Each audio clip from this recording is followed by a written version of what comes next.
Ikaw ba ay nag-register sa BIR bilang sole proprietor, self-employed, or professional? Alam mo ba kung ano-anong mga documents na kailangan mong i-check and secure before you leave the BIR office? Bago ka umalis ng BIR sa pagre-register mo, i-check mo muna kung meron ka na ng mga ito.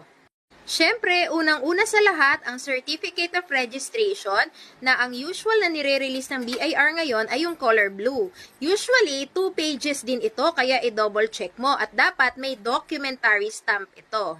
Ang copy mo ng Form 1901 na ginamit mo sa pagre-register, ang Notice to Issue Receipts and Invoices na color green, Authority to Print para makapagpa-print ka ng mga invoices or receipts, i-secure mo na rin ang iyong books of accounts, at syempre ang proof of payment. Marami pa po akong kwento tungkol sa tax at sa registrations kaya i-follow mo ako para mas marami kang matutunan.